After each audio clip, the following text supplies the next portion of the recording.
Hello guys, hope you all are good. So let's start the story. Become a rebel queen after rebirth. च 1 to 10।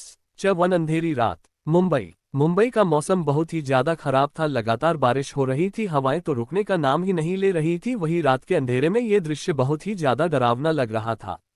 वही एक जंगल में एक लड़की जो 25 से 26 साल की लग रही थी। दूध जैसी मखमली बदन, काली गहरी आंखें जिसमें कई सारे राज थे, बड़ी बड़ी पलकें। लेकिन इस वक्त उसकी हालत बहुत ही ज्यादा खराब थी। उस लड़की के सिर से खून पानी की तरह बह रहा था, तो उस लड़की को और भी ज्यादा डरावना बना रहा था। लेकिन इन सब के बावजूद भी वह लड़की बहुत खूबसूरत लग रही थी। उस लड़की के चेहरे पर एक ही एक्सप्रेशन नहीं थे। वो एकटक अपने सामने खड़ी 3 लोगों को देख रही थी। वो तीनों हंसते हुए उस लड़की यानी आराध्या को देख रहे थे। फ्लैशबैक। थोड़ी देर पहले आराध्या की कार मुंबई की खाली सड़कों पर काफी तेज से दौड़ रही थी। इस समय उसके चेहरे पर कोई भाव नहीं थे। वो अपने कार के शीशे में देखती है, जहां एक ब्लैक कार तेजी से उसकी ओर आ रही थी। ये देखकर अचानक ही उसके चेहरे पर डेविल स्माइल आ गई। उसने अपनी कार को घने जंगलों की तरफ घुमा देती है। आराध्या की कार को जंगल की ओर जाता देख उसके पीछे जो गाड़ी आ रही थी उसमें बैठे लोग हैरान हो जाते हैं, लेकिन ज्यादा ना सोचते हुए वह भी अपनी कार को आराध्या की कार के पीछे ले जाते हैं। आराध्या जब उन सबको अपने पीछे आते हुए देखती है तो उसके होठों पर एक डेंजरस स्माइल आ जाती है। वो अपनी कार को थोड़ी देर बाद रोक देती है। वहीं उसके पीछे आ रहे लोग आराध्या की कार को रुकता देखकर अपनी कार को भी रोक देते हैं और उस कार में बैठा उन सब का लीडर एक शख्स को बाहर जाने का इशारा करता है। अपने बॉस का इशारा समझकर वह शख्स कार से बाहर निकल आता है, जो देखने में बहुत ही बदसूरत लग रहा था। वह आदमी अपने हाथ में गन लिए धीरे धीरे अपने कदम कार की ओर बढ़ा रहा था। वह आदमी कार के पास आते हुए कार के अंदर देखता है, लेकिन कार के अंदर कोई भी मौजूद नहीं था। ये देखकर वह आदमी हैरान हो जाता है और अपना चेहरा पीछे कर अपने बॉस को जैसे ही कुछ बोलने के लिए मुंह खोला ही था कि तभी एक तेज रफ्तार से चाकू उसके मुंह के आर पार हो जाता है। उस आदमी को रिएक्ट करने का मौका ही नहीं मिला और उसका शरीर नीचे जमीन पर गिर जाता है। वहीं अंदर बैठे लोग जब उस आदमी की ऐसी हालत देखते हैं तो हैरान हो जाते हैं। उन्हें कुछ भी समझ नहीं आ रहा था कि आखिर अभी अभी क्या हुआ। तभी उन सबको अपने कानों में एक खतरनाक सिटी की धुन सुनाई देती है, जिसे सुन उन सब के रोंगटे खड़े हो जाते हैं। वो सब अपनी नजरें घूमते हुए चारों तरफ देखने लगते हैं, लेकिन उन्हें कोई भी नजर नहीं आ रहा था। तभी उनमें से एक आदमी की नजर सामने की तरफ से आती है, जहां आराध्या खड़ी थी। ये देखकर वह आदमी अपने बॉस को देखते हुए कहता है, बॉस सामने देखो, वो रही लड़की। उस आदमी की बात सुन सब सामने की तरफ देखते हैं, जहां आराध्या बिना किसी भाव के उन सबको देख रही थी। उसकी आंखें बहुत ही ज्यादा कोल्ड थी। इस समय चारों तरफ तेज तेज हवाएं चल रही थी, जिससे आराध्या के लंबे काले घने बाल उसके चेहरे पर आ रहे थे। वही वह सब जो आराध्या को मारने के लिए आए थे, अपने आदमी की ऐसी हालत देख गुस्से से पागल हो चुके थे। वह सब कार से उतारकर आराध्या को चारों तरफ से घेर लेते हैं, लेकिन इन सब के बाद भी आराध्या के चेहरे पर एक सिकन भी नहीं आई। तभी उन गुंडों में से उनका लीडर आगे आते हुए आराध्या के फोरहेड पर गन लगा देता है। तभी एक तेज हवा का झोंका आता है, जिससे आराध्या के चेहरे के बाल पीछे चले जाते हैं। अब उसका खूबसूरत चेहरा उस अंधेरी रात में किसी चांद की तरह चमक रहा था। उन्हीं में से एक आदमी जो आराध्या को घूर रहा था, आराध्या के चेहरे को देखकर उसके होठों पर एक गंदी भरी मुस्कान आ जाती है। वह आदमी अपनी गंदी नजरों से आराध्या की बॉडी को घूरते हुए अपने बॉस से कहता है, बॉस वैसे मानना पड़ेगा काफी खूबसूरत है ये लड़की और इसका जिस्म भी। कहते हुए वह आदमी एक गंदी हंसी हंसने लगता है। वहीं उन सब का लीडर जो आराध्या के खूबसूरत चेहरे में खोया हुआ था, वह अपने आदमी की बात सुनकर हंसने लगता है। वही आराध्या सुख बिना किसी एक्सप्रेशन के खड़ी थी। जब उसके कानों में उसे शख्स की आवाज गूंजती है तो वह अपने हाथों की मुट्ठियां गुस्से से कस लेती है, जिससे उसके नाखून उसके हथेली में बुरी तरह से चुभ रहे थे और उसका चेहरा काला पड़ जाता है। सच्चाई और मौत। अब आगे वही आराध्या जो बिना किसी एक्सप्रेशन के खड़ी थी, जब उसके कानों में उस शख्स की आवाज पड़ती है तो उसके हाथों की मुट्ठियां गुस्से से काश जाती है, जिससे उसके नाखून उसके हथेली में बुरी तरह से चुभ रहे थे और उसका चेहरा काला पड़ जाता है। उस आदमी की बात सुन सब लोग आराध्या की बॉडी को देखने लगे। उन सब की आंखों में आराध्या को देखकर लस्ट साफ नजर आ रही थी। वहीं उन सब का लीडर आराध्या को देखकर कहता है, तो देर किस बात की है, वैसे भी इसे मारना ही है तो पहले मजा ले लेते हैं। लेकिन इन सब बातों में उनका ध्यान आराध्या के चेहरे पर बिल्कुल नहीं गया, जो बहुत ही ज्यादा खतरनाक दिख रही थी। उसके आसपास का ऑरा धीरे धीरे ठंडा होता जा रहा था। तभी उस आदमी की चिक निकल गई, जिसने आराध्या को देखकर सबसे पहले कमेंट किया था। उसका सिर अब उसके शरीर से अलग हो चुका था। वही उस आदमी की चीख सुन सबकी नजर उस आदमी पर चली गई, जिसका सिर उसके शरीर से थोड़ा दूर गिरा हुआ था। वही आराध्या ने अपने हाथ में इस वक्त एक शार्प नाइफ पकड़ा हुआ था, उसका चेहरा पूरी तरह से खून से सना हुआ था। वही वो सब लोग अपने आदमी की ऐसी हालत देखकर सदमे में चले गए। तभी उन सबके कानों में एक रूह कपा देने वाली कोल्ड आवाज पड़ी, तुम सब कुत्तों की इतनी औकात नहीं जो बिना मेरी इजाजत के मुझे कोई छू भी सके।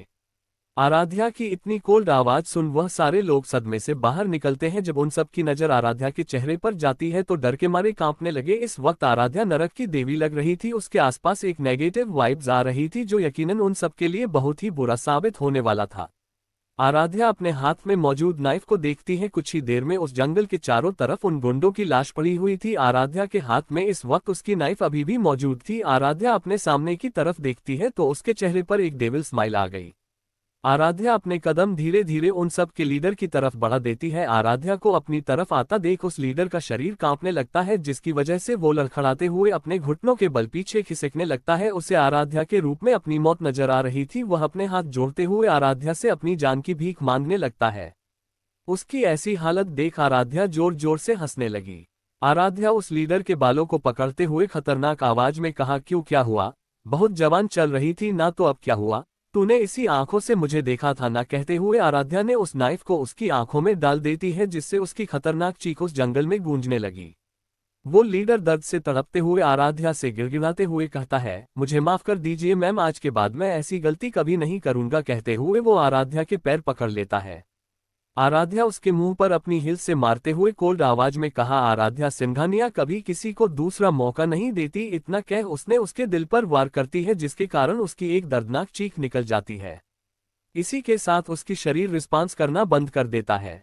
आराध्या उस जंगल से बाहर आ रही थी कि तभी उसके ऊपर गोली चलने लगती है। एक गोली उसके पैर पर लगती है, जिसके कारण वो लड़खड़ाते हुए वहीं बैठ जाती है।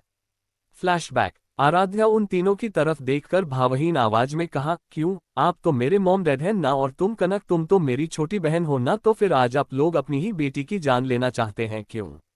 जिसे सुन सामने खड़े लोगों में से एक औरत हंसते हुए बोली, बेटी किसकी बेटी? क्या तुम्हें लगता है तुम हमारी बेटी हो?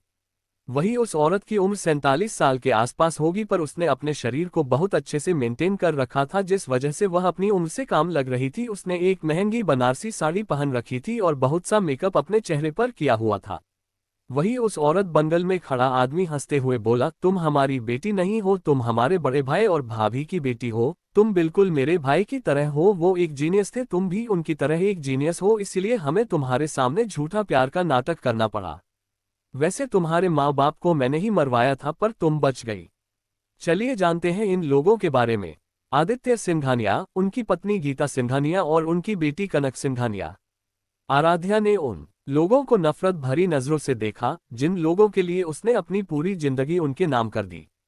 आज वही लोग उसकी जान लेना चाहते हैं, जिसके लिए उसने अपना पूरा बचपन दांव पर लगा दिया। इन लोगों के लिए उसने उस परिवार को छोड़ दिया जिसने उसे बचपन से पाला था। आराध्या को आज लग रहा था कि भगवान उसके किए हुए कर्मों की सजा आज उससे दे रहे हैं। उसे खुद पर हंसी आ रही थी। इन कमीनों लोगों के लिए उसने अपना छोटा सा परिवार अपने हाथों से बर्बाद कर दिया। जिन लोगों ने उसके सगे माता पिता को मारा, उन्हीं लोगों को वो हमेशा प्रोजेक्ट करते आई थी। क्या नहीं किया उसने इन लोगों के लिए। सिंघानिया कॉरपोरेशन, जो एशिया की नंबर 2 कंपनी है, उसको आराध्या ने अपने बल पर किया। उसने अपना दिन रात करके इस कंपनी को आज इतने ऊंचे मुकाम पर पहुंचा था। उसने इन लोगों के लिए ना जाने कितने लोगों की जान ली। जिन्हें आराध्या से कोई दुश्मनी नहीं थी, उन सभी की दुश्मनी तो सिंघानिया परिवार से थी। आज उसकी आंखों में इस परिवार के लिए सिर्फ नफरत और घिन भरी हुई थी। वही कनक ने आराध्या की आंखों में नफरत देखकर बोली, क्या हुआ बड़ी बहन, नफरत हो रही है? कहते हुए उसने आराध्या के पैरों पर एक गोली मारी। गोली लगने के बावजूद भी आराध्या के मुंह से एक आह तक नहीं निकली।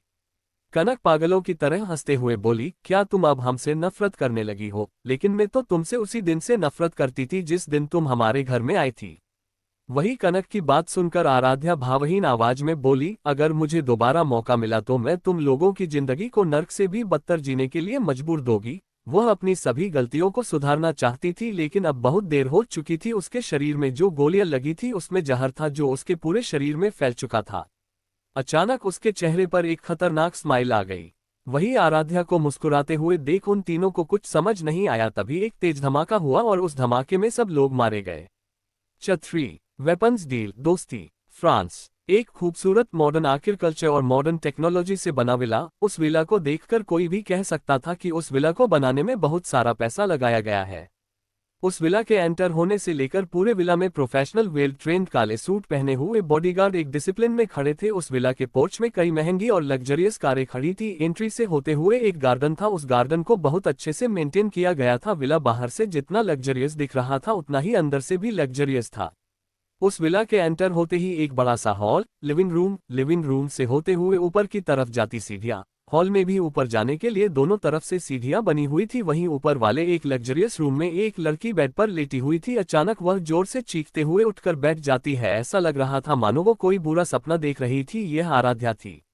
आराध्या हैरानी से इधर उधर नजर दौड़ती है। वो उठकर आईने के पास जाती है और अपना चेहरा देखती है तो हैरान हो जाती है। वो अपनी उम्र से बहुत छोटी लग रही थी, लगभग 19 साल की लग रही थी। वो एकटक अपने चेहरे को देख रही थी। अचानक उसके चेहरे पर एक डेविल स्माइल आ गई। उसने अपनी आंखें बंद की और एक गहरी सांस ली और वॉशरूम में फ्रेश होने चली गई। थोड़ी देर बाद आराध्या अपने हाथों में एक ब्लैक वॉच पहनते हुए अपने क्लोजेट रूम से बाहर आई। उसने अभी एक ब्लैक हाई नेक ब्रा, बॉडी फिट ब्लैक पैंट और ब्लैक स्पोर्ट्स शू पहन रखा था जिसमें वो बहुत खूबसूरत लग रही थी। उसने अपने बालों को हाई पोनी में बांध रखा था। तभी उसके कमरे में नॉक हुआ।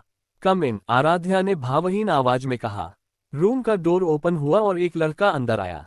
रोहित, एक 24 साल का हैंडसम लड़का, गोरा रंग, perfect facial features, 6 feet 3 inch height. उसके चेहरे पर कोई भाव नहीं थे। एक बॉस, आपके डैड का फोन आया था, उन्होंने पूछा है कि आप इंडिया कब वापस आ रही है, रोहित ने भावहीन आवाज में कहा।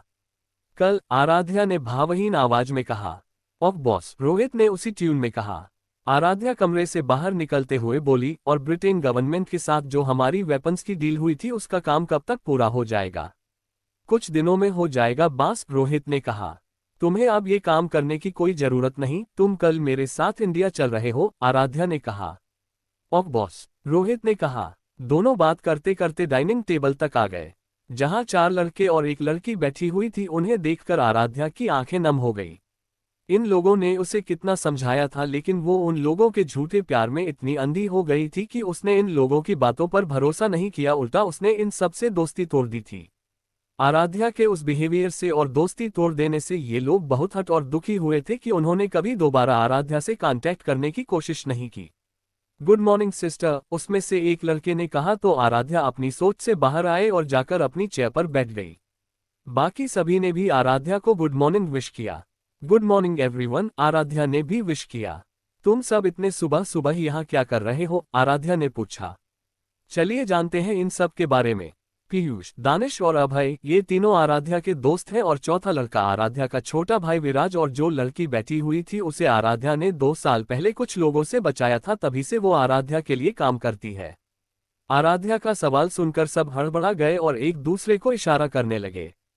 Chapter industries introduction. अब आगे इंट्रोडक्शन। मनोहर राणा आराध्या के बड़े पापा, ये राणा कॉरपोरेशन के चेयरमैन हैं। ये अपने परिवार से बहुत प्यार करते हैं।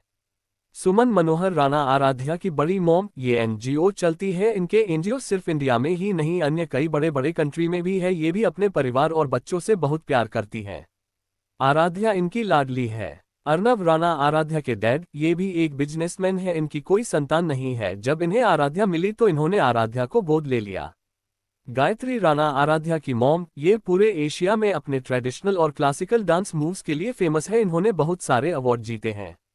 विवान राणा, ये मनोहर और सुमन जी के बड़े बेटे हैं। ये एक जीनियस है। इनकी उम्र 25 साल है। ये राणा कॉरपोरेशन के सीईओ है। ये स्वभाव के सख्त है। इन्हें बाहर की दुनिया में एरोगेंट बिजनेस से सब जानते हैं, लेकिन ये अपने परिवार से बहुत प्यार करते हैं। आराध्या राणा, उम्र 19 साल, स्वभाव शांत और रूड।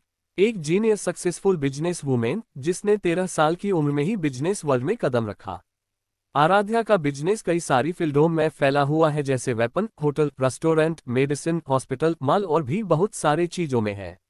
विराज राणा, ये मनोहर और सुमन जी के छोटे बेटे हैं। इनकी उम्र 18 साल है। ये स्वभाव से हंसमुख और मस्त मौला रहने वाला इंसान है। विराज को बिजनेस में इंटरेस्ट नहीं है, इसलिए वो आराध्या के साथ फ्रांस पढ़ाई करने के लिए चले गए। इनका सपना एक सिंगर बनने का है। दानिश आराध्या का फ्रेंड, जिसका का पूरा नाम हमदान दानिश राशिद अल मकटूम है। इसकी उम्र 20 साल है। ये कोई मामूली इंसान नहीं है, ये दुबई का क्राउन प्रिंस है।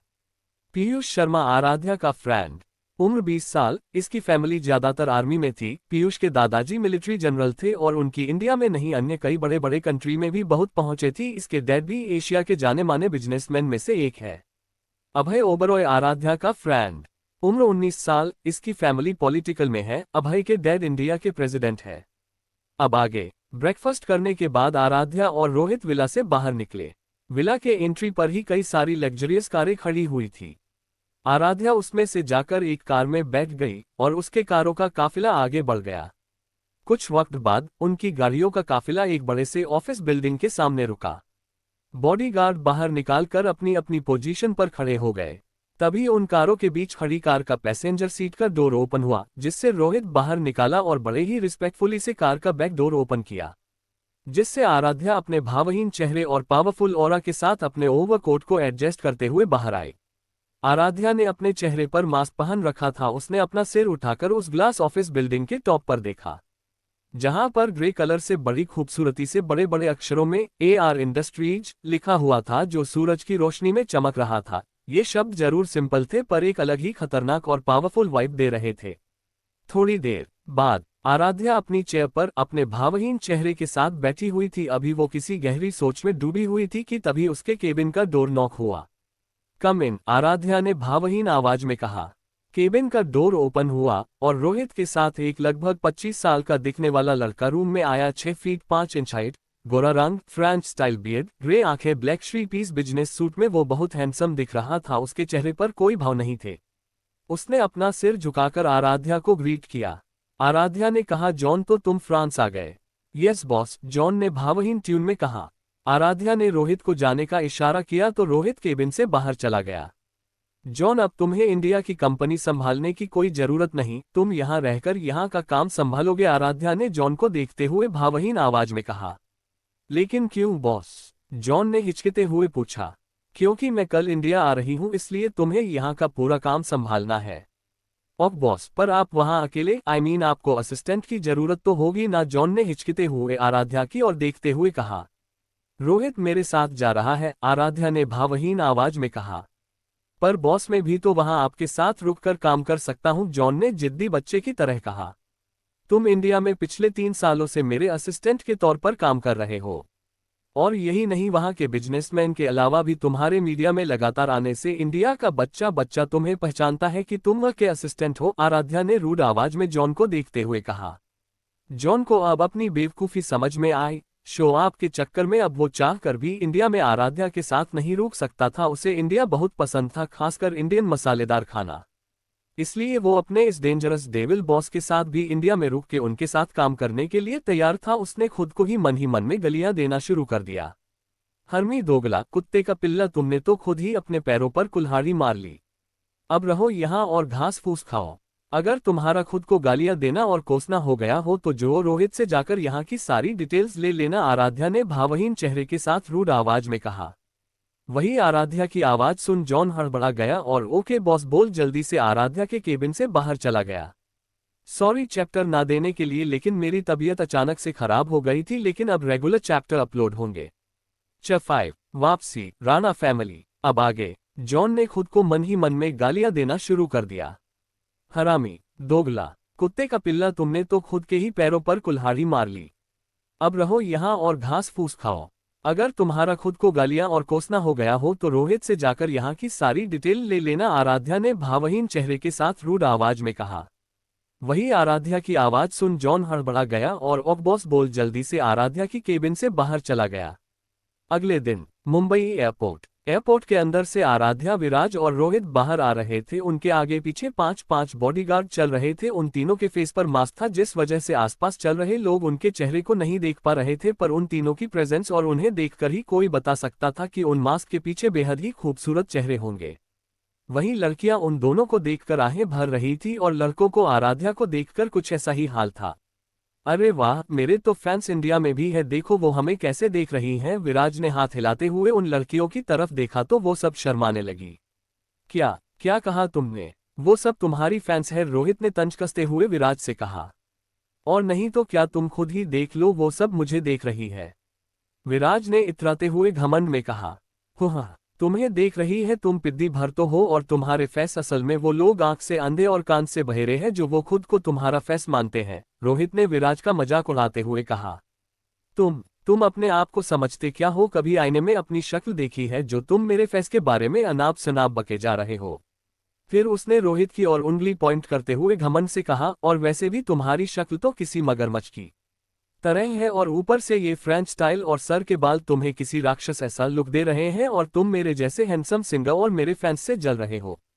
तुम्हें तो मैं वो इतना ही बोल पाया था कि उन दोनों को आराध्या की बड़ी स्वीट सी आवाज सुनाई दी। मुझे तुम दोनों से कुछ पूछना था, क्या तुम दोनों अभी फ्री हो?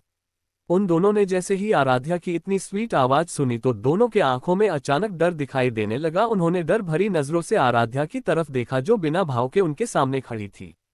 कब क्यों नहीं? उन दोनों ने एक साथ हकलाते हुए अपना सिर झुकाकर कहा, क्योंकि वो दोनों अच्छे से जानते थे कि आराध्या की इतनी स्वीट आवाज के पीछे कितना गुस्सा और इरिटेशन भरा हुआ है जो उन दोनों के लिए बहुत खतरनाक हो सकता है। अच्छा एक बात बताओ, तुम दोनों आज किस तरह से मारना या डर को महसूस करना पसंद करोगे? आराध्या ने रूड आवाज में उन दोनों को घूरते हुए कहा। सॉरी बॉस, सॉरी सिस्टर, दोनों ने एक साथ कहा। वहीं आराध्या ने अब आगे कुछ नहीं कहा और उन्हें इग्नोर करते हुए आगे बढ़ गई। आराध्या को जाता देख उन दोनों ने एक गहरी सांस ली और एक दूसरे को देखकर मुंह बना लिया और आराध्या के पीछे पीछे एयरपोर्ट से बाहर आ गए। वहीं एयरपोर्ट के बाहर ढेर सारी ब्लैक कलर की कारें एक लाइन में खड़ी हुई थी। उन कारों के चारों तरफ ढेर सारे ब्लैक कलर यूनिफॉर्म पहने बॉडीगार्ड खड़े थे। आराध्या और वो दोनों कार में बैठ जाने के बाद उन कारों का काफिला राणा रमेशन के लिए बढ़ गया। राणा मैंशन में इस समय भाग दौड़ का माहौल था। सुमन जी और गायत्री जी चिल्ला चिल्ला कर सबको काम समझ रही थी और खुद भी भाग दौड़ कर रही थी और वही मनोहर जी और अर्नव जी उन्हें बस लाचारी में देख रहे थे। अरे बस भी कीजिए गायत्री, और कितनी भाग दौड़ करेगी? हो तो रही है सारी तैयारियां, आप क्यों इतनी फिक्र कर रही हैं? गायत्री जी ने अर्नव को डांट लगाते हुए कहा, आप तो चुप ही हो जाए। ये सब आपकी वजह से हो रहा है। आपने मेरी छोटी सी बच्ची को इतने दूर क्यों जाने दिया? पूरे 7 साल मैंने अपनी बच्ची को देखा नहीं। आपको पता है मुझे उसकी कितनी फिक्र होती है, लेकिन आपको क्या, माँ तो मैं हूँ। ये सब बोलते हुए गायत्री जी इमोशनल हो गई। ना, अर्नव जी ने उनके कंधे पर हाथ रखते हुए कहा, अब इतना इमोशनल मत होइए। आ रही है ना, आपको पता है ना वो कितनी जिद्दी है। वहां जाने का निर्णय उसका था। मुझे भी ये समझ नहीं आ रहा कि आखिर क्यों प्रिंसेस ने इतनी छोटी सी उम्र में इतना बड़ा डिसीजन लिया। तभी उन्हें सुमन जी की आवाज सुनाई दी जो मनोहर जी से पूछ रही थी, मनोहर जी, क्या आपकी आराध्या से बात हुई? वो कब तक आएगी? मनोहर जी सुमन जी का सवाल सुन अपनी चेयर को लेफ्ट राइट बच्चों की तरह घूमते हुए बोले, हाँ मेरी उससे बात हुई थी। उसने कहा कि वो रास्ते में है, वो जल्दी ही यहाँ आ जाएगी। वही सुमन जी मनोहर जी की बात सुन उन पर गुस्सा होते हुए बोली, मनोहर जी आप इतने केयरलेस कैसे हो सकते हैं? वो पहुंचने वाली है या आप मुझे अब बता रहे हैं आप और आराध्या बिल्कुल एक जैसे हो? तुम दोनों नहीं चारों के चारों एक नंबर के केयरलेस हो। मैंने उस नालायक को कहा था कि वो आज घर में मुझे मिलना चाहिए, लेकिन वो मीटिंग में चला गया और वो दूसरा अपनी बहन के साथ रहते रहते उसी की तरह बन गया। आप चारों को किसी की फिक्र नहीं होती और उस लड़की को अपने काम के सिवा कुछ दिखाई नहीं देता। उसे कुछ बोलना मतलब दीवार पर अपना सिर मारने जैसा है। सुमन जी की बातों में उनकी आंखों में आराध्या के लिए प्यार ममता कूट कूट कर भरी हुई थी। वही सुमन जी की बातें सुन मनोहर जी ने अपना सिर हिला दिया।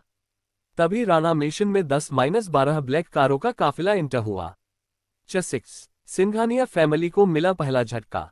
अब आगे राणा मेंशन में 10-12 कारों का काफिला राणा मेंशन में इंटर हुआ और उन कारों में से आराध्या, विराज और रोहित बाहर निकले।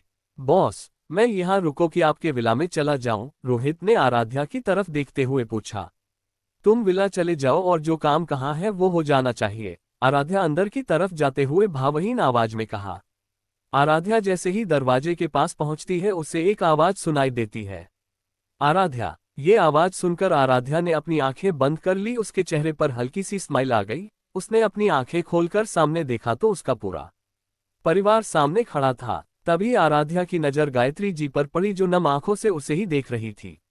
मॉम, आराध्या ने कहा और वो आगे बढ़ गई और जाकर गायत्री जी के गले लग गई। वही गायत्री जी ने उसे अपने सीने से लगाकर रो पड़ी। आराध्या ने उन्हें कस के पकड़ रखा था। उसने अपनी आंखें सुकून से बंद कर ली।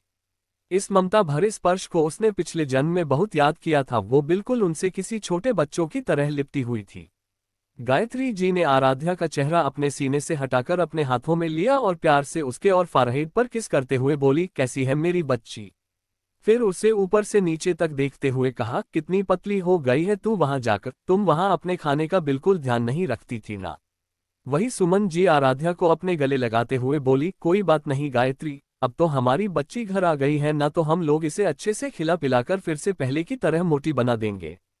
वहीं उनकी बात सुनकर सब लोग हंसने लगे। तभी उन सब की नजर सामने से हड़बड़ा कर आते हुए विराज पर पड़ी तो उन सबके चेहरे पर बड़ी सी स्माइल आ गई, क्योंकि इस समय विराज की हालत देखकर कोई भी हंस देता। बेचारा अपने दोनों हाथों से बैग उठाकर ऐसे आ रहा था जैसे जन्मों का बोझ उठा रहा हो। वो सीधा जाकर उन दोनों बैगों को वहां पर मौजूद एक सर्वेंट को पकड़ा दिया और अपनी मॉम सुमन जी के गले लगाते हुए बोला, आई मिस योर मॉम। वही मनोहर जी चिढ़कर बोले, क्या तुम दोनों को सिर्फ अपनी मॉम की ही याद आती है, हमारी नहीं। वहीं उनकी आवाज सुनकर आराध्या उनके गले लगाते हुए बोली, बड़े पापा मुझे आपकी बहुत याद आई, स्पेशल आपके हाथों से बने हुए खाने की। वही आराध्या की बात सुनकर मनोहर जी के चेहरे पर 440 वोल्ट की स्माइल आ गई। वो हंसते हुए बोले, तो फिर आज हम अपनी बच्ची के लिए खाना बनाएंगे। भाई सिर्फ आप क्यों, मैं भी, अर्नव जी मनोहर जी की बात को काटते हुए कहा। हाँ ये हुई ना बात, तो आप दोनों जाकर खाना बनाए, मैं फ्रेश होकर आती हूँ, आराध्या ने कहा और वो सीढ़ियां से चढ़ते हुए ऊपर चलेगी। डैड, छोटे पापा, मेरे लिए भी, कहते हुए विराज आराध्या के पीछे भाग गया। उन दोनों को हरकतों को देखकर सबके चेहरे पर स्माइल आ गई। तभी मनोहर जी अर्नव की तरफ देखते हुए सीरियस लहजे में बोले, अर्नव मैं चाहता हूं कि तुम और विवान राणा मैंशन में एक ग्रैंड पार्टी की तैयारी करो, क्योंकि अब वक्त आ गया है राणा खानदान की बेटी का सबके सामने आने का। सबको पता चलना चाहिए कि राणा खानदान की बेटी वापस आ गई है। मनोहर जी की बात सुन अर्नव जी कुछ सोचते हुए कहा, पर भाई हमें इतने बड़े डिसीजन से पहले एक बार आराध्या से भी तो इस बारे में पूछ लेना चाहिए कि वो अभी इन सब चीजों के लिए तैयार है भी या नहीं। अर्नव जी की बात सुन कहीं ना कहीं सबको सही लगी, तो मनोहर जी बोले, तो ठीक है, आराध्या से पूछ लेते हैं कि वह क्या चाहती है, वो जैसा चाहती हो कि वैसा ही होगा। वही सिंघानिया मेंशन में सिंघानिया फैमिली आराम से डिनर कर रही थी कि तभी आदित्य सिंघानिया के असिस्टेंट का फोन आता है। आदित्य सिंघानिया ने फोन उठाकर कहा, बोलो। उधर से उनका असिस्टेंट बहुत घबराया हुआ था। वो डरते हुए बोला, बॉस वो एस ग्लोबल कंपनी ने हमारे साथ जितनी भी डील साइन की थी वो सब कैंसिल कर दिया है। ये सुनकर आदित्य सिंघानिया चौंक जाते हैं और बोलते हैं, क्या कहा, लेकिन ऐसा कैसे हो सकता है, हमने तो क्वीन एस को नाराज करने के लिए कुछ भी नहीं किया है और ऊपर से उन्होंने तो हमेशा ही हमारा साथ दिया है, तो आखिर ऐसा क्या हुआ है कि उन्होंने हमसे सारी डीलें कैंसिल कर दिया है। तभी दूसरी तरफ से असिस्टेंट बोलता है, बॉस हमें नहीं पता, अभी क्वीन एस के असिस्टेंट मिस्टर रोहित ने हमें इन्फॉर्म किया कि आज के बाद से एस ग्लोबल कंपनी हमारे साथ कोई डील नहीं करेगी। ये सुनकर मिस्टर आदित्य सिंघानिया घबरा जाते हैं, क्योंकि उन्हें पता था अगर एस ग्लोबल कंपनी उनके साथ डील कैंसिल कर दिया तो कोई भी कंपनी उनके साथ डील नहीं करेगी। चेस 7 आराध्या राणा इंडस्ट्रीज में विवान का गुस्सा। अब आगे राणा इंडस्ट्रीज। विवान गुस्से से अपने एम्प्लॉइज को डांट रहा था, क्योंकि उन सभी ने एक प्रोजेक्ट में बहुत बड़ी गड़बड़ी कर दी थी। विवान ने फाइल को टेबल पर पटकते हुए गुस्से से कहा, मैं ऐसी लापरवाही बिल्कुल बर्दाश्त नहीं करूंगा। 1 घंटे के अंदर मुझे तुम सबके रेजिग्नेशन लेटर अपनी टेबल पर चाहिए। अब जाओ यहां से। विवान ने ये सब इतनी गुस्से और डरावनी आवाज में कहा था कि सभी एम्प्लॉयर डर के 9-2-11 हो गए। विवान को गलती करने वाले और झूठ बोलने वाले बिल्कुल पसंद नहीं थे। उसे हर एक चीज, हर काम परफेक्ट समय पर चाहिए होता था। विवान केवल कुछ लोगों के लिए ही नर्म दिल था, वरना वह किसी राक्षस से कम नहीं था। विवान ने गुस्से से अपने असिस्टेंट देव की तरफ देखकर कहा, पता चला उसका। वही उसका असिस्टेंट देव जो पसीने से लथपथ था, उसने डरते हुए कहा, नहीं बॉस मैम का कुछ नहीं। उसने इतना ही कहा था कि विवान ने अपने पास में रखा फ्लावर वास उठाकर देव के ऊपर फेंक दिया। देव घबराते हुए नीचे जमीन पर बैठ गया, इसलिए वह फ्लावर वास सीधा दीवार पर जाकर लगा। देव घबराते हुए अपने सीने पर हाथ रख लेता है और मन में कहता है, हे भगवान, शुक्र है इस बार फिर से आपने मुझे बचा लिया। बॉस तो कभी कभी महाकाल बन जाते हैं, आज ही जाकर अपना लाइफ इंश्योरेंस करा लूंगा। इनके साथ रहते हुए मेरी लाइफ का कोई भरोसा नहीं है। विवान ने देव को देखकर चिल्लाते हुए कहा, गेट आउट। वही विवान की आवाज सुन देव हड़बड़ा गया और विवान के खराब मूड को देख देव तुरंत केबिन से बाहर भाग गया। केबिन के बाहर पहुंचकर देव दीवार से टेक लगाकर अपने दिल पर हाथ रखते हुए बोला, हे भगवान, क्या पागल इंसान है, कब गुस्सा हो जाए कब नहीं। कुछ पता नहीं चलता। काश वो 2 साल पहले वाली लड़की पत्थर दिल हो और आपको केबिन की तरफ उंगली पॉइंट करते हुए पीट पीट कर सबक सिखाए। देखना ये मेरी बदुआ है। थोड़ी देर बाद राणा इंडस्ट्रीज की पार्किंग में एक कार आकर रुकी। उसमें से आराध्या और विराज निकले और राणा इंडस्ट्रीज के अंदर चले गए। ग्राउंड फ्लोर पर किसी ने उन दोनों को रोकने की कोशिश नहीं की क्योंकि रिसेप्शनिस्ट को अर्नब जी ने कॉल करके बता दिया था। आराध्या लिफ्ट की तरफ चली गई, उसके पीछे पीछे विराज भी चला गया। ऐसे भी आराध्या की प्रेजेंस और ऑरा काफी पावरफुल था कि कोई कुछ बोलने की हिम्मत ही नहीं कर पा रहा था। फिर भी लड़के और लड़कियां मुड़ मुड़ कर उन दोनों को देख रहे थे पर मास्क के कारण चेहरा नहीं देख पा रहे थे। विराज ने मास्क नहीं लगाया था। आराध्या ने भी लिफ्ट में अपना मास्क निकाल दिया। दोनों टॉप फ्लोर पर पहुंचकर लिफ्ट से बाहर चले गए। विराज तो इधर उधर देखते हुए चल रहा था कि तभी वह किसी से जोर से टकरा गया। वह गिरने वाला था कि आराध्या ने उसे संभाल लिया। जब दोनों ने सामने देखा तो एक लड़की नीचे गिरी हुई थी। विराज उस लड़की को देखकर सॉरी बोलने ही वाला था कि वो लड़की जल्दी से खड़ी हुई और गुस्से से विराज को घूरते हुए बोली, यू इडियट, तुम अंधे हो क्या, देख के नहीं चल सकते, तुम्हारे वजह से मैं गिर गई। वही उसे ऐसे विराज को डांटते देख आराध्या की आंखें कोल्ड हो गई। आराध्या को बिल्कुल पसंद नहीं था कि उसके छोटे भाई को उसके सिवा कोई कुछ कहे, तब तो बिल्कुल नहीं जब उसकी कोई गलती ना हो, क्योंकि आराध्या ने देखा था कि वह लड़की फोन चलते हुए खुद ही विराज से टकराई थी। वही उस लड़की की इतनी तेज आवाज सुनकर सारे सेक्रेटरी डिपार्टमेंट के स्टाफ उन तीनों की तरफ देखने लगे। तभी उस लड़की के पास 2 लड़कियां आ गई और उस लड़की को चेक करते हुए एक लड़की जिसका नाम रीमा था वो बोली, नैना तुम ठीक तो हो ना, तुम्हें कुछ हुआ तो नहीं? फिर विराज की तरफ देखकर बोली, तुम इधर उधर देखकर क्या चल रहे थे, क्या तुम्हें पता भी है कि नैना कौन है? वही सारे एम्प्लॉयर बस देख रहे थे क्योंकि नैना रस्तोगी फैमिली की प्रिंसेस थी। राणा फैमिली और रस्तोगी फैमिली के रिश्ते काफी अच्छे थे, इसलिए नैना हमेशा रौब झाड़ती रहती थी और एम्प्लॉयर उसे कुछ नहीं बोलते थे, जिस वजह से नैना के अंदर और भी ज्यादा अकड़ और घमंड आ गया था। तभी विराज मुंह बनाते हुए बोला, वो कोई भी हो मुझे क्या वो कोई चुड़ैल है या पिशाचिनी जिसे सबको उसको याद रखना चाहिए? वही विराज का जवाब सुनकर नैना और भी गुस्से में आ गई। वही उसके पास खड़ी उसकी दोनों चमचिया रीमा और रमा भी विराज को गुस्से से घूरने लगी। रीमा आगे आकर बोली, तुम्हारी हिम्मत कैसे हुई नैना से बदतमीजी करने की? अगर वो चाहे तो अभी के अभी तुम्हें यहाँ से धक्के मार के निकल सकती है, क्या तुम्हें डर नहीं कि तुम्हारी जॉब जा सकती है? उसकी बात सुनकर विराज उसे अजीब नजरों से देखने लगा। भला वो यहाँ क्यों जॉब करेगा, वो भी अपने भाई की कंपनी में? क्या ये लड़की पागल है जो उसे उसके ही भाई के ऑफिस से धक्के मारकर बाहर निकालने की धमकी दे रही है? चेन्नई, आराध्या का थप्पड़ और रीमा का हाथ टूटना। अब आगे विराज रीमा को अजीब नजरों से देख रहा था। उसे समझ नहीं आ रहा था कि भला वो अपने भाई के ऑफिस में जॉब क्यों करेगा और क्या ये लड़की पागल है जो उसे उसके ही भाई के ऑफिस से धक्के मारकर बाहर निकालने की धमकी दे रही थी। एक वही नैना को लग रहा था कि रीमा की धमकी सुनकर जरूर विराज डर गया होगा, इसलिए वो घमंड से अपना सर ऊपर उठाकर विराज की तरफ देखने लगी और विराज की तरफ देखकर अकड़कर बोली, अब चुपचाप तुम मुझसे माफी मांगो वरना मैं तुम्हें इस ऑफिस से बाहर फेंकने में मुझे टाइम नहीं लगेगा। वही विराज को अब गुस्सा आने लगा। कहाँ वो अपने भाई को सरप्राइज देने के लिए अपनी नींद हराम करके आया था और ये लड़की उसे ही धमकी दे रही थी। उसने नैना को घूरते हुए कहा, तुम चुड़ैल डायन कहीं की, तुम मुझे इस ऑफिस से बाहर फेंकोगी? एक बार हाथ लगाकर तो दिखाओ, तुम्हारा हाथ काटकर जंगली जानवरों को खिला दूंगा। वही उसकी बात सुनकर और अपने लिए चुड़ैल डायन सुनकर नैना को गुस्सा आने लगा और उसकी चमचियों को भी। नैना को विराज की बातें सुनकर अपनी इंसल्ट महसूस हो रही थी। विराज यही नहीं रुका, वह अपना मुंह सिकुड़ते हुए बोला, और तुम? नैना की तरफ उंगली पॉइंट करते हुए, मेकअप की दुकान, तुम जो कोई भी हो इससे मुझे कोई मतलब नहीं है, अब हटो सामने से, तुम्हारी शक्ल देखकर तो मुझे उल्टियां करने का मन कर रहा है। ये कहकर वह अजीब सा मुंह बनाने लगा। तुम जैसे 2 कौड़े के लड़के की हिम्मत कैसे हुई मुझे नैना रस्तोगी की इंसल्ट करने की? क्योंकि उसने जब से आराध्या को देखा था उसे आराध्या की खूबसूरती खल रही थी। आराध्या को देखकर उसे बहुत जलन हो रही थी। वो जलन और गुस्से से पागल होने लगी थी। उसे समझ नहीं आ रहा था कि आखिर ये लड़का कौन है जो उसे नहीं जानता है। वही रीमा और रमा को भी गुस्सा आ रहा था। आसपास के सभी एम्प्लॉयर नैना की बेइज्जती होते हुए देखकर अपना मुंह दबाकर हंस रहे थे और नैना और उसकी दोनों चमचियों का मजाक उड़ा रहे थे। ये चीज नैना ने भी देख लिया था कि कैसे सब लोग उस पर हंस रहे हैं, इसलिए उसे और भी ज्यादा गुस्सा आ रहा था। रीमा गुस्से से आगे बढ़ी और विराज के सामने खड़ी होकर बोली, तुम जो कोई भी हो मैं तुम्हें छोड़ूंगी नहीं, तुम्हें आज अच्छा सबक सिखाऊंगी कि कभी भी तुम नैना और हमारी इंसल्ट करने से पहले 10 बार सोचोगे। इतना कहकर उसने विराज को मारने के लिए अपना हाथ उठा लिया। वही आराध्या जो अब तक चुपचाप बिना इमोशनल की खड़ी होकर उन सब का नाटक एंजॉय कर रही थी, क्योंकि उसे पता था कि विराज अकेले ही उन सबको सबक सिखा सकता है। पर रीमा को विराज के ऊपर हाथ उठाता देख उसकी आंखें फिर से कोल्ड हो गई, उसके आसपास का टेम्परेचर ठंडा होने लगा। विराज अभी कुछ करता उससे पहले ही आराध्या ने रीमा का हाथ पकड़ लिया। उसकी पकड़ इतनी मजबूत थी कि रीमा को दर्द होने लगा। दर्द की वजह से वो रोने लगी और अपने हाथ को छुड़ाने की कोशिश करने लगी।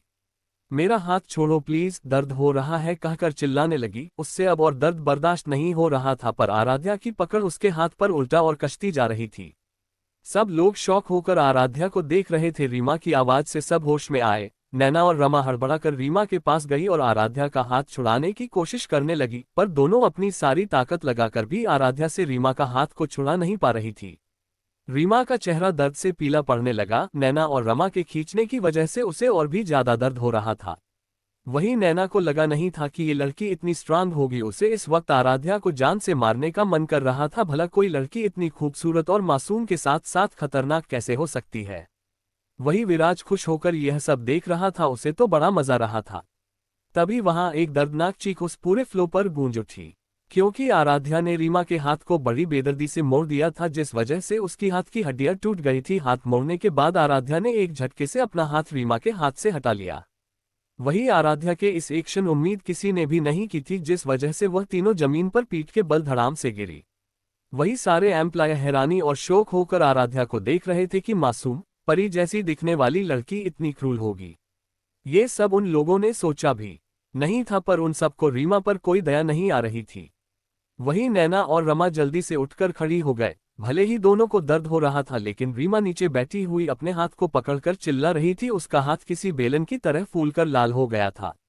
वही रमा अपने दर्द को बर्दाश्त करते हुए गुस्से से आराध्या को घूरते हुए कहा, क्या तुम्हें पता है कि तुमने क्या किया है और तुमने नैना को गिरने की हिम्मत कैसे की? तुम्हें शायद पता नहीं है कि नैना कौन है। नैना विवान राणा की होने वाली वाइफ है और तुम दोनों राणा इंडस्ट्रीज में खड़े होकर उनकी होने वाली वाइफ की बेइज्जती कर रहे हो। वही रमा की बात सुनकर सारे एम्प्लॉय का मुंह बन गया, क्योंकि उन्होंने कभी नहीं देखा था कि उनके सीईओ ने कभी भी नैना का फेवर लिया हो। उन्हें तो ये अफवाहें बिल्कुल झूठी लग रही थी, पर फिर भी सारे एम्प्लॉय चुप थे कि क्या पता ये सच हो, क्योंकि उन दोनों परिवार के रिश्ते काफी अच्छे थे। अगर ये बात सच हुई तो नैना उन सबका ऑफिस में जीना हराम कर देगी। वही उसकी बात सुनकर आराध्या की आंखें जो शांत हो गई थी फिर से कोल्ड हो गई। पिछले जिंदगी में भी सभी को लगता था कि नैना उसके भाई की होने वाली वाइफ है। जब उसके भाई की शादी हो गई थी तो नैना ने उसके घर जाकर बहुत तमाशा किया था, पर घर में किसी ने उसकी बातों पर विश्वास नहीं किया तो उसने मीडिया का सहारा लिया। वही उसके भाई जब तक कुछ करते उसकी भाभी को सब कुछ पता चल गया था। उन्होंने गुस्से में आकर पूरी रस्तोगी फैमिली को बर्बाद कर दिया था और लगभग 1 महीने तक उसके भाई से गुस्सा रही। उन दिनों उसका भाई बहुत उदास रहने लगा था और उस सब में नैना का साथ उसकी ये दोनों चमच्चियों ने दिया था। ये सोचकर आराध्या को और भी गुस्सा आने लगा। वहीं ये सुनकर विराज का मुंह बन गया। भला वो क्यों इस चुड़ैल डायन मेकअप की दुकान से अपने भाई की शादी होने देगा? बिल्कुल नहीं, वो कभी भी इस बदतमीज लड़की को अपनी भाभी नहीं मानेगा। वही आराध्या ने आगे बढ़कर एक थप्पड़ उसके गालों पर लगा दिया। थप्पड़ की आवाज पूरे फ्लो पर गूंज उठी। वही रमा का चेहरा एक तरफ झुक गया। उसकी आंखें लगभग बाहर आने को थी, उसके कान कुछ पल के लिए सुन पर गए थे। वही बाकी सब मुंह खोले आराध्या को देख रहे थे।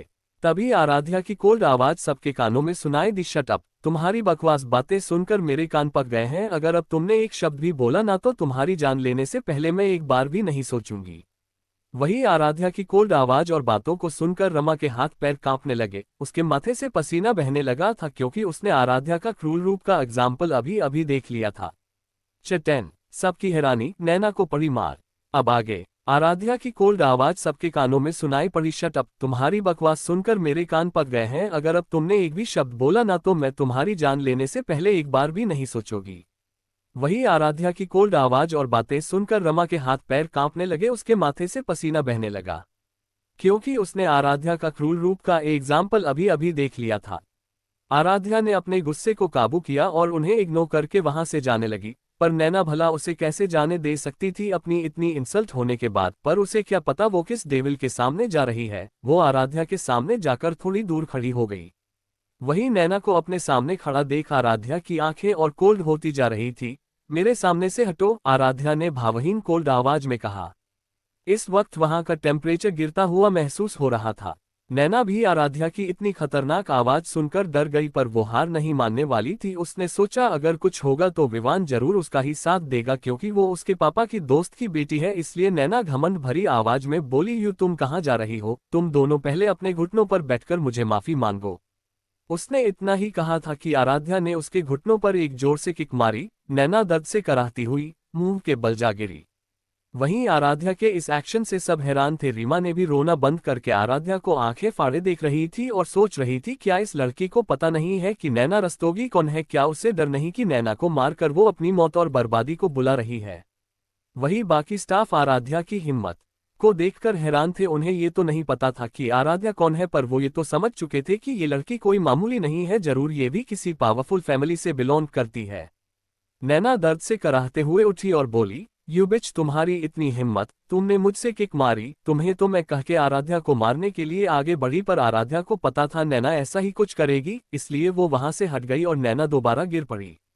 ये नज़ारा देखकर सेक्रेटरी डिपार्टमेंट के सारे स्टाफ हैरान हो गए। वहीं नैना इतनी जल्दी हार नहीं मानने वालों में से थी। वो जल्दी से खड़ी हुई, हालांकि उसे बहुत दर्द हो रहा था, फिर भी वो आराध्या को घूरकर देखने लगी और चिल्लाते हुए बोली, तुम हो कौन?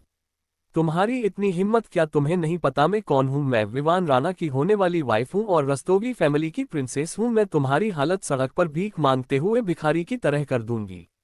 तो मैं क्या करूँ? और तुम्हारे कान खराब है क्या मिस हुएवर? इसलिए बार बार सभी एक ही बात दोहराए जा रहे हो। तुम्हारी हिम्मत कैसे हुई? तुम्हारी हिम्मत कैसे हुई? आराध्या ने नैना की बात सुनकर तिरस्कार और फ्रस्ट्रेशन के साथ कोल्ड आवाज में बोली, जिस पर सहमति जाते हुए विराज हंसते हुए बोला, एग्जैक्टली सिस्टर, मुझे भी इस चुड़ैल के कान खराब लग रहे हैं। तभी वहां पर पीछे से एक आवाज आई, क्या हो रहा है यहाँ पर, और इतनी भीड़ क्यों है? वो आवाज विवान की थी। वही उसकी आवाज सुनकर सब लोग डर गए, पर दो लोगों की आंखों में चमक आ गई। वही सारे स्टाफ साइड हट गए और विवान को रास्ता दिया। नैना ने सामने देखा तो विवान का असिस्टेंट देव और विवान का दोस्त श्लोक खड़े हुए थे। वही सामने का नजारा देखकर और आराध्या को देखकर श्लोक धीरे से बोला, ये इंडिया वापस कब आए? वही विवान को देखकर नैना की आंखों में चमक आ गई। वो रोते हुए कमजोर बनने की एक्टिंग करते हुए बोली, देखो ना विवान, ये दोनों बदतमीज लड़की और लड़के पता नहीं कौन से डिपार्टमेंट से है। पहले इस लड़के ने मुझसे जानबूझकर टकराया और मुझे नीचे गिरा दिया। जब मैंने उससे पूछा कि उसने ऐसा क्यों किया तो उसने मुझसे बदतमीजी से बात की और इस लड़की ने रीमा का हाथ तोड़ दिया और रमा को थप्पड़ मारा और इस लड़की ने मुझे बहुत जोर से किक मारा, जिस वजह से मुझे बहुत दर्द हो रहा है। नैना ने मासूम बनते हुए बोली और जोर जोर से रोने लगी। उसे पक्का यकीन था कि विवान उसकी बातों पर जरूर विश्वास करेगा, इसलिए वो आराध्या का देख मन ही मन स्माइल कर रही थी। वहीं नैना की चमचिया भी उसका साथ देते हुए कहने लगी, हाँ सीईओ सर, नैना बिल्कुल सही कह रही है, ये लड़की बहुत ज्यादा क्रूर है। आप इन दोनों को बिल्कुल मत छोड़ना, ये दोनों बहुत ही बदतमीज है। वहीं बाकी सारे स्टाफ को आराध्या और विराज के लिए बुरा लग रहा था। उन्हें पता था कि ये तीनों बिल्कुल झूठ बोल रही है, पर वो भी क्या कर सकते हैं? वो नैना के खिलाफ नहीं बोल सकते थे। तभी विवान चलते हुए नैना की तरफ आने लगा। उसे अपनी तरफ आता देख नैना खुश हो गई। उसे लगा विवान ने उसकी बातों पर विश्वास कर लिया है, पर विवान ने उसे क्रॉस करके आगे बढ़ गया। वो जाकर आराध्या के सामने खड़ा हो गया, जो घूर कर नैना को अभी भी देख रही थी। वहीं नैना खुश हो गई। उसे लगा विवान आराध्या को पनिशमेंट देने जा रहा है, पर अगले ही पल उसकी आंखें खुली की खुली रह गई, क्योंकि विवान ने आराध्या का हाथ पकड़कर उसे घुमाकर अच्छे से देखने लगा कि कहीं उसे चोट तो नहीं लगी। जब उसे कंफर्म हो गया कि आराध्या ठीक है तो उसने आराध्या को अपनी बाहों में खींचकर गले से लगा लिया। वहीं यह सब देखकर और अपनी बॉस की इतनी केयरिंग साइड देख तो सारे स्टाफ जैसे बेहोश होने वाले थे। सब आंखें फोड़े उन दोनों को देख रहे थे। वहीं नैना को तो अपनी आंखों पर विश्वास नहीं हो रहा था। To be continued. Stay tuned for the next part guys, and don't forget to like and subscribe to our channel for more interesting stories. Bye bye.